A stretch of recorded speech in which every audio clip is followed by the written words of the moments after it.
자, 여러분 한번 인사할까요? 해피 이스터. 예, 부활절 감사합니다. 예, 어색하죠? 1, 2부 때는 다시 한번 도전해 보도록 하겠습니다. 자, 여러분 오늘 이 본문을 보면 예수님의 부활하면서 축포를 터뜨리거나 팡파레가 울리지 않아요. 의심, 혼란, 두려움, 그리고 막 감추어짐, 이런 분위기로 전체가 24장이 이렇게 전환되고 있는데요. 먼저 여인들이 달려가서 무덤이 비었다는 사실을 알고 천사가 뭘 확인해 주냐면 7절 말씀 보니까 이르시기를 인자가 죄인의 손에 넘겨져 십자가에 못 박히고 제3일에 다시 살아나야 하리라. 예, 이제 이런 과정과 이런 순서를 밟고 있다 하는 것을 천사가 말해줍니다. 자, 그러면 이 24장 전체가 이런 시간적인 어떤 타임라인으로, 시간적인 순서로 흘러가고 있다는 겁니다. 전체적인 분위기가 어떻게 되는가, 이 성경을 이제 훑어보면서 한번 확인해 보려고 하는데요. 자, 먼저 여러분, 언제 이 여인들이 달려갔는가? 24장 1절 보니까 안식일 첫날 새벽에 달려갔다고 그래요. 자, 여러분, 이 남자들이 의리의리하지만 그래도 여자들의 의리가 얼마나 있습니까? 이 어두운 새벽을 뚫고 무덤까지 가는 주님의 사랑을 보였습니다. 향품을 바르러 갔는지 또는 그 시신을 좀 더 잘 수습하기 위해서 갔는지는 모르겠지만 어쨌거나 남자들은 쿨쿨 자고 있는데 이 여인들이 새벽 일찍 일어나 무덤에 가요. 자, 그런데 3절 이 무덤에 들어가서 딱 보니까 그들의 마음 상태가 어때요? 근심해요. 왜죠? 예수님의 십체가 보이지 않는 겁니다. 자, 여러분 묻죠. 여러분, 예수님의 제자들, 사도들, 엠마의 도상 또는 이 가고 있는 제자들 또는 누가 이 감정의 변화들을 굉장히 터치합니다. 두렵다, 기쁘다, 무섭다, 혼란스럽다. 근데 여러분이 첫 번째 이제 여인들이 딱 가서 시체가 보이지 않았어요. 여러분, 기뻐야 됩니까? 아니면 근심하고 두려워야 됩니까? 우리는 부활을 알아요. 이 진리를 알고 있지만 아직 이 사람들에게는 확연한 진리로 확인되지 않았죠. 그러니까 두려워하고 근심을 하는 게 정상일 거예요. 자, 여러분, 여자들이 두려워하여 땅에 얼굴을 딱 댈 때 천사들의 그런 현현이 나타납니다. 그리고 뭐라고 말하죠? 어찌하여 너희들은 죽은 자 가운데서 나를 찾느냐? 여러분, 여기 두 사람이 바로 천사고요. 이 어떤 복음에는 청년으로 되어 있어요. 천사가 나타나서 근심하고 떨고 있는 이 두 여인에게 권면하고 책망을 합니다. 자, 그 두 가지가 뭐냐? 이 5절과 6절에 나오는 말씀인데요. 어찌하여 살아있는 자를 죽은 자 가운데서 찾느냐? 또 하나는, 자, 내가 살아나는데 갈릴리에 계실 때에 너에게 말한 것을 기억하라. 자, 그러니 그들에게는 벌써 이미 이 예수님께서 부활하셨다는 사실을 알고 있단 말이죠. 예수님께서는 여러 번 했고 또한 제자들은 그걸 통해서 기억하라, 말씀을 기억하라, 여러분 얘기를 합니다. 그러면 갈릴리에서 예수님께서 어떤 말씀을 하셨는가 한번 찾아보죠. 9장 22절에도 보면 인자가 많은 고난을 받습니다.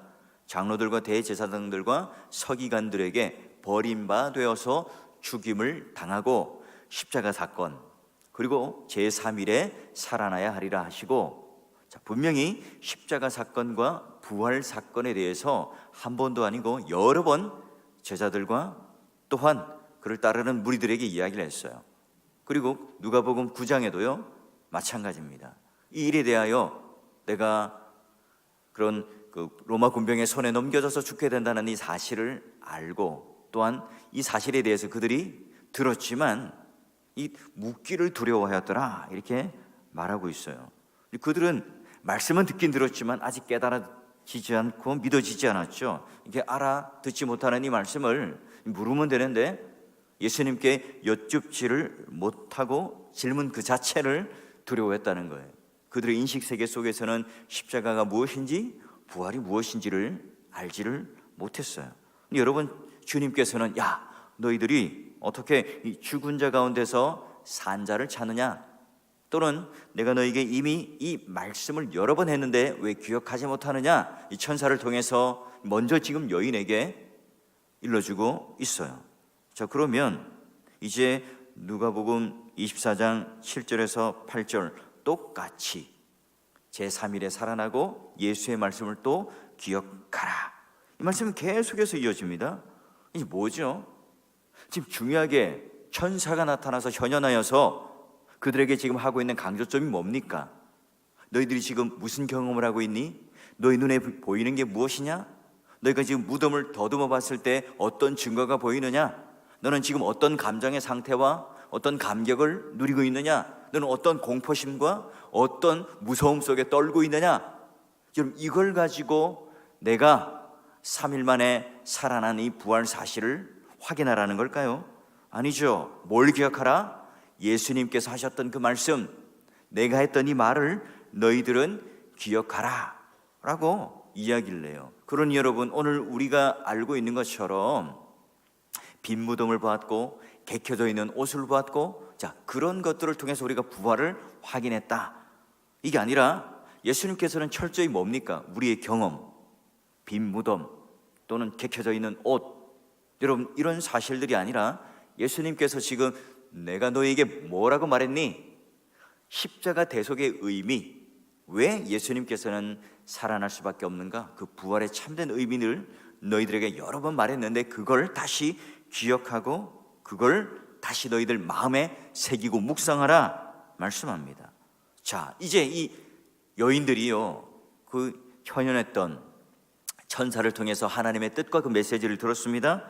그들은 달려가죠. 24장 9절과 10절을 한번 보세요. 자, 이제 무덤에서 돌아가서 이 모든 것을 누구에게요? 11사도와 다른 모든 이들에게 알렸습니다. 자, 그런데 여러분, 여기 이 주변에 있는 사람의 면면을 보십시오. 막달라 마리아, 요한나, 야고보의 모친 마리아와 또한 그들과 함께 있었던 여자들이었다. 여기에 여러분 주목할 인물이 바로 여러분 잘 모르시는 요한나를 좀 소개할까 해요. 요한나. 자, 이 요한나가 누구냐? 누가복음 8장 3절에 보면 헤롯의 청지기 구사의 아내 요한나예요. 수산나와 하는 똑같은 이름이 있는데 자기들의 소유로 그들을 섬기더라. 이런 인물이에요. 여러분, 직위가 낮습니까? 높죠. 고위관직의 아내인데요, 그 헤롯의 청직이었던 그런 고위관직의 오늘날 치면 재무장관 정도 될까요? 세무관리소 그런 세무관장 정도 될까요? 그런 남편의 직업을 가진 아내, 고위직에 있는 아내가 예수 그리스도를 따라다니며 또한 제자가 되어서 그들의 무리를 물질로 섬기고 있더라, 이런 표현을 하고 있어요. 자, 그러니 오늘 이 여인들의 면면들, 여러분, 이런 고위직에 있었던 여인들도 있었습니다. 정치적으로 여러분 복잡한 이 상황에 그가 예수님의 무덤까지 따라간다는 것은 이 남편 그리고 그 가정이 온전히 다 무너질 가능성이 있어요. 그런 대단한 결심을 가지고 무덤을 찾아갔고 또한 그 부활을 지금 증거하고 있습니다. 물론 이제 로마 가톨릭에서는 요한나나 수산나를 성인으로 추앙하기도 하죠. 여러분, 물론 그들의 헌신과 또 노력 인정합니다. 근데 여러분, 중요한 것, 돌아와서 이 남자들이 문제죠. 부활의 현장의 이야기를 듣습니다. 그런데 그들은 어떻게 표현하죠? 24장 11절 보니까 허탄한 듯이 들려 믿지 아니하더라. 여자들이 와서 아이고 사도들이요, 예수님이 무덤에 없어요, 부활하셨어요. 예전에 우리들에게 그렇게 귀에 못이 박히도록 얘기했던 말씀하셨던 것처럼 부활하셨어요. 그런데 남자들이 어떻게 해요? 허탄한 듯 듣더라. 막 열병이 걸려서 헛된 소리를 하고 있는, 헛소리를 하고 있는 것처럼 들었다는 거죠. 그럼 여기서 여러분, 이 누가는요 굉장히 치밀한 이 성경적 장치를 가지고 우리들에게 반문하고 물어요. 저 여자들이 몇 명 봤습니까? 적어도 2명 이상 무덤에 가서 보았죠. 그러면 이것은 이 증인으로서 또는 증언으로서 자격 요건을 갖추고 있습니다. 여러분, 그들은 부활의 목격자가 되었고 목격자일 뿐만 아니라 증언자가 되어서 그들에게 말을 해요. 왜 안 들렸죠? 왜 믿지 못했죠? 그 안에는요 막달라 마리아, 7 귀신 들렸다가 고침을 받은, 게다가 간음을 하다 그 현장에 잡힌 여인, 굉장히 낮은 신분의 여인들이 많이 있었거든요. 이런 계급적인 사회 속에 물론 이 요한나라고 하는 쥐기가 있는 귀부인도 있었지만 그런 여인들이 대부분이 주류였습니다. 그 여인들이 지금 뭐라고 그래요? 예수님이 살아나셨어요, 부활하셨습니다, 이 말을 했을 때 들리지가 않아요. 자기들은 지금 사도죠. 직접 예수님의 말씀을 듣고 교제를 하던 그 이너 사이클 안에 있던 그 중심에 있던 지도자였고, 이 여인들은 그렇지 않은 저 변방에 있는 사람들이었습니다. 이런 사회적인 편견, 이런 무시, 이런 것들이 굉장히 엉뚱한 결과를 낳습니다. 아하, 저 옆에 애들이 쓸데없는 소리 하고 있네. 엊그제 지금 예수께서 십자가에 못 박혀 죽으신 걸 우리 눈으로 똑똑히 봤고, 냄새가 펄펄 나는 그 동굴, 그 시체, 무덤에 우리가 넣었다는 사실을 다 아는데 무슨 헛소리를 하는 거야? 자, 근데 또 설레발의 왕자, 설레발의 대왕 베드로가 가만히 있나요? 달려가 보죠. 24장 12절, 베드로는 일어나 무덤에 달려갑니다. 이게 얼마나 마음이 급한지 이 참 보면 항상 막 배에서 훌쩍 뛰어내리고 어디 가면요 쏜살같이 달려가고, 우리가 좀 미적미적 하는 것과는 달라요. 자, 그런데 무덤에 갔는데 뭐만 보입니까? 딱 잘 개어져 있는 세마포만 보이더라. 자, 그 된 일을 보고 어떻게 해요? 놀랍게 여기더라. 여러분, 이 깜짝 놀라는 게 베드로의 등장입니다. 얼마 전까지만 해도 닭소리와 함께 3번을 부인했던 이 베드로가 이 등에 비수를 꽂았던 인물 아닙니까? 통곡하고 다시 돌아와 바로 예수님 주변에 사도의 대 안에 끼어 있어요.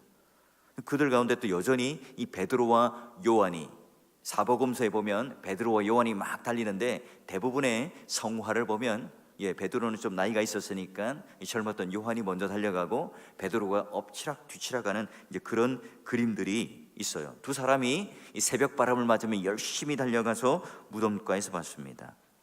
중요해요. 이 베드로가 그것을 봤습니다. 사도의 경계 안에 떨어져 나가지 않았던 이 베드로도 그들과 함께 여인들의 말을 듣고 그래도 긴가민가해서 달려가서 봤어요. 뭘요? 빈 무덤, 세마포가 개켜져 있는 것을 보고 집으로 돌아오게 됩니다. 지금 여인들로부터 사도들, 많은 사람들이 지금 무덤에 가서 비어있는 상황, 예수님의 십체가 없다는 것 또는 세마포만 남아있다는 것을 보았어요. 얼마나 확실한 부활의 증거입니까? 자, 그런데요, 이제 여기서 장면이 딱 바뀌어요. 누가 등장하죠? 13절부터 14절 보면 엠마오 도상으로 길을 걷고 있던 두 제자가 나옵니다. 여러분, 이게 다 같은 시간대예요. 예수님께서 부활하신 그 3일째 되는 그날에 일어났던 그 모든 일들을 총총총총 이 옴니버스식으로 이렇게 박아놔서 이야기를 해요. 자, 어떤 대조적인 그림을 그려낼까요? 자, 여러분, 충격적인 일이 3일 전에 벌어졌습니다. 그들은 서로 이야기를 해요. 뭐 도란도란 이야기를 했을까요? 격론이 벌어졌겠죠. 야, 네 생각은 어때? 그분이 진짜 메시아인 것 같아? 야, 너는 어때? 그분이 정말 메시아라면 십자가에서 그냥 십자가를 뿌리채 뽑아서 군병들의 머리를 부셔뜨리고 자기가 왕이라고 선언하고 우리를 다스려 줘야 되는 게 메시아 아닌가? 여러분, 이런 의견 일치를 보지 못하고 서로 격론하고 있을 때예요. 그때 예수님께서 슬그머니 그 대화의 대열 가운데 동참합니다. 예수께서 이곳에 와서 뭘 하려고 그러죠? 여러분, 이 낙심하여서 마음이 좌절되어서 이제 그 예수님을 따랐던 그 대열에서 벗어나서 자기 고향으로 돌아가고 있는 그 자들을 향해서 예수님께서 함께 동행해 주세요. 그 이야기 속으로 쏙 들어가세요.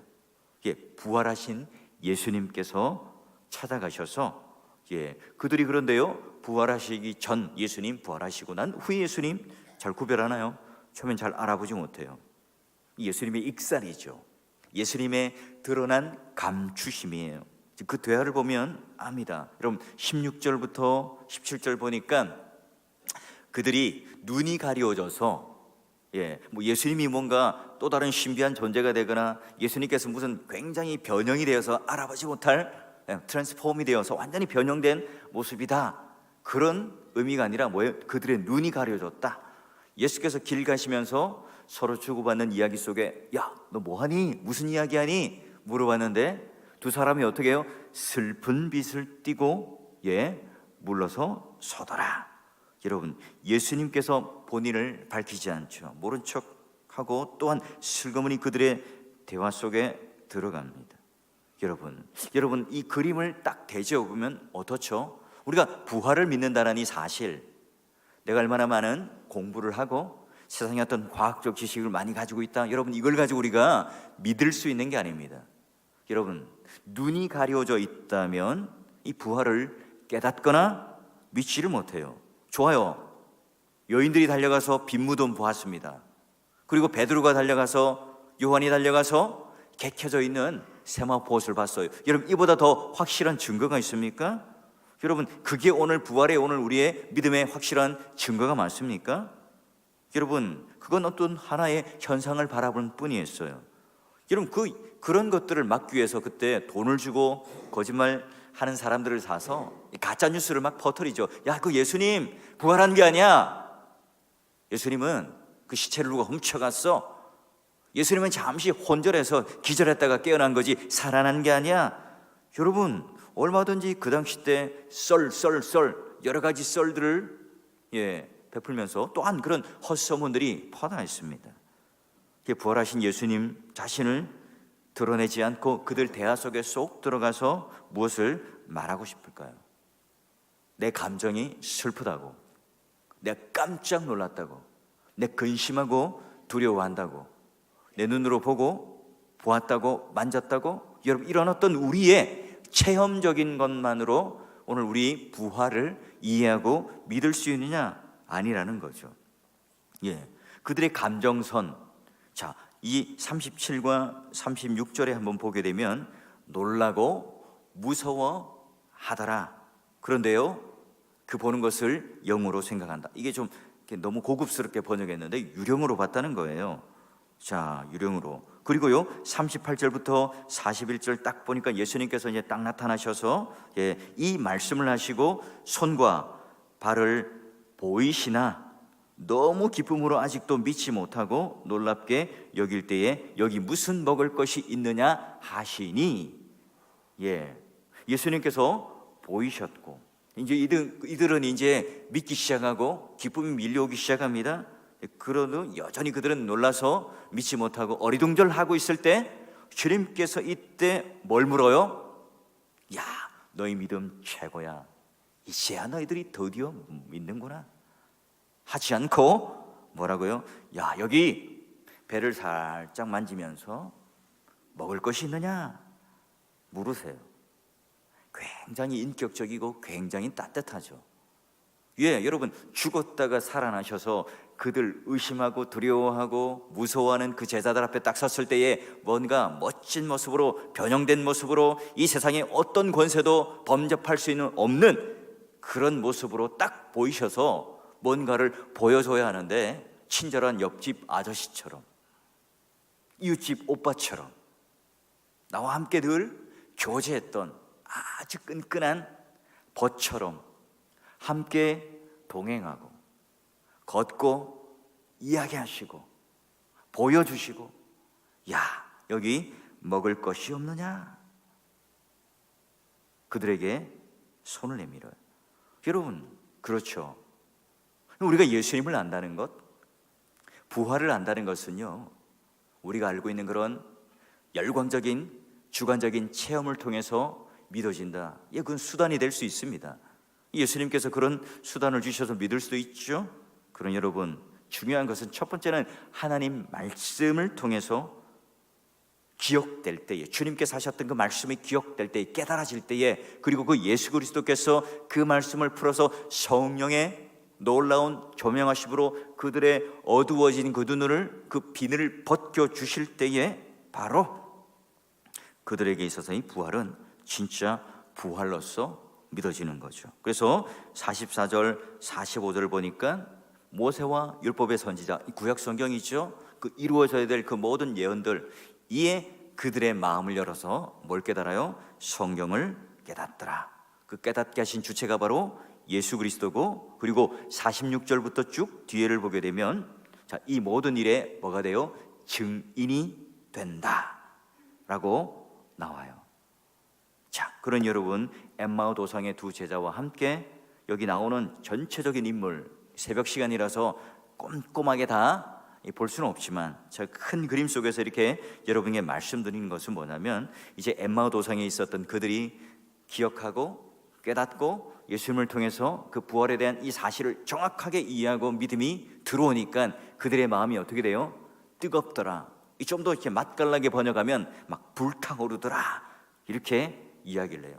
손에 박힌 못자국, 빈 무덤, 개켜져 있는 세마포 옷, 내 감정이 얼마나 두렵고 떨리고 기쁘고 슬프고 공포스럽고 무서운가, 그런 감정의 주관적인 것들에 오늘 내가 확실하게 예수 그리스도의 부활을 믿는 것이 아니라 정확하게 예수 그리스도께서 그 성경의 말씀을 풀어주셔서 그들 마음속에 성령을 통하여 말씀으로 태어난 그들이 그 말씀이 들려질 때에 어떻게 해요? 그들은 부활을 믿어요. 그리고 나서 이제 예수님과 이 부활 전에 했던 마지막 성찬, 그 성찬을 통해서 십자가의 의미를 깨달았다면, 즉 부활하신 예수님과 함께 해변가에서 옷을 말리고 떡을 먹고 물고기를 함께 먹으면서 인격적인 교제를 하며 나누었던, 이건 지금 뭐예요? 부활 후에 그들과 함께 누렸던 성찬이에요. 사탄의 속성은 언제나 상향 지향성이죠. 첫 인류화다. 야, 맛있게 보이지? 먹음직하게 보여. 저거 먹어봐. 하나님같이 되리라. 그 사탄의 유혹에 홀딱 넘어가서 과실을 먹고 불순종함으로 눈이 어떻게 됩니까? 가리워져요. 결국 오늘 우리는 어떻게 해요? 예수 그리스도의 몸을 상징하는 성찬, 그의 몸을 찢기신 몸, 그 흘리신 이 피를 먹음으로 십자가 사건을 통해서 우리는 대속의 의미를 알죠. 죽음과 그 고난을 함께 우리는 경험하며 먹고 마셔요. 더불어 그걸로 끝나는 게 아니에요. 우리는 추도식을 하거나 제사를 드리는 게 아니기 때문에 그래요. 왜 우리는 지금도 성찬을 하죠? 과거 일을 추념하기 위해서요? 아니죠. 성찬이라고 하는 것, 지금 현재 내가 바로 부활하신 예수님과 함께, 야, 여기 먹을 것 없니?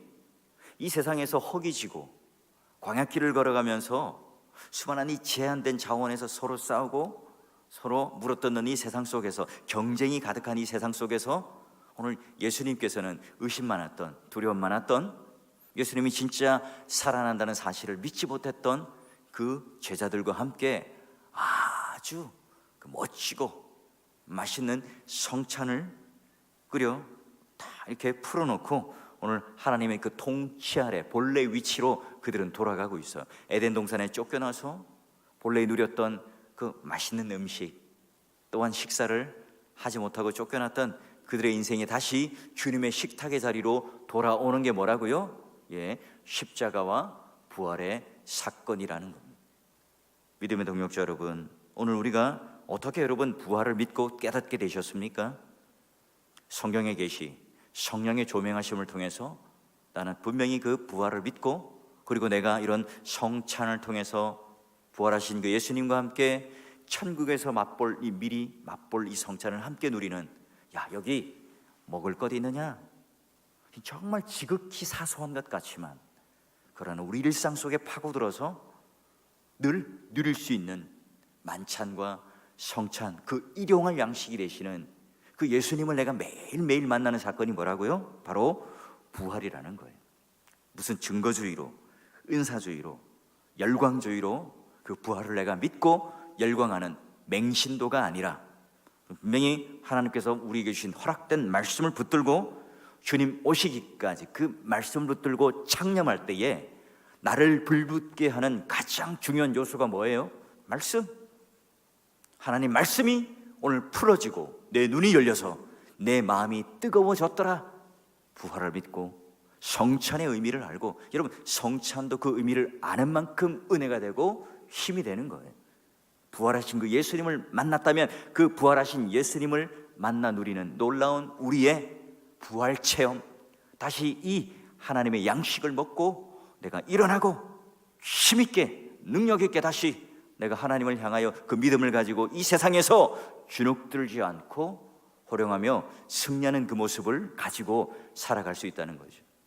믿음의 동역자 여러분, 오늘 이 기쁜 새벽, 예수 그리스도께서 살아나셨다는 놀라운 이날, 주의 날이란 이날, 여러분 기쁨과 슬픔과 두려움과 공포가 뒤섞인 그런 어떤 우리의 혼란스러운 이 감정선에 붙들리는 것이 아니라 말씀에 붙들리시고, 그 말씀이 바로 예수 그리스도를 통해서 일러주신 그 기억되는 이 말씀이 성령의 조명하심을 통해서 크게 깨달아져서 내 마음이 불붙듯이 뜨거워지는 그 마음으로 먹는 성찬, 주님과 나누는 그 인격적인 모든 교제가 그 예전에는 누리지 못했던 그 놀라운 복락으로 한 걸음 더 들어가시고, 그 신앙의 묘미, 그 신앙의 그런 높은 차원의 하나님과의 교제 안으로 들어갈 수 있는 귀한 시간 되기를 주의 이름으로 축원합니다.